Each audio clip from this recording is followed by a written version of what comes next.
Hii tabanza sisi wenyewe kwa siku moja tunatoka Forodhani.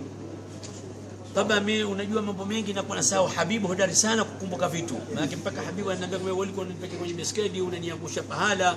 Tunazungumza kwa heshima, maana yake kulikuwa kuna mwanamke kule Vikokotoni time hizo mimi mdogo na watu wa Unguja walikuwa wanatizama tu hivi na nini basi, na pengine ilikuwa ni yangu mambo ya kuoa. Basi ananiambia wewe ulikuwa ukafika pahala unaniangusha mimi.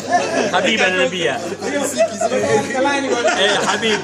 Basi siku moja tunatoka Forodhani, mimi na Saidi ndio hatuwezi kusahau jambo hilo, lakini sasa watu wengine sijui nani walikuwa labda walikuwa hapa watasema.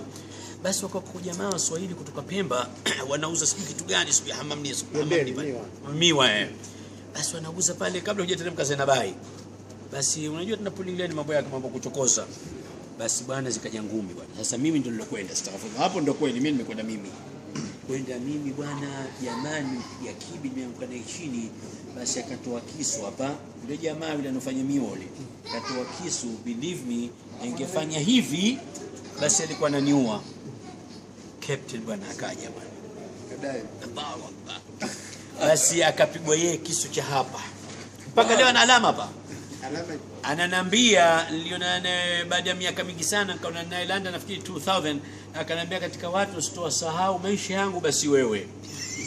Maana lakini yote ile tunasema kweli yale mambo yote tuliyofanya Unguja, believe me, ile ilikuwa ilmu sana.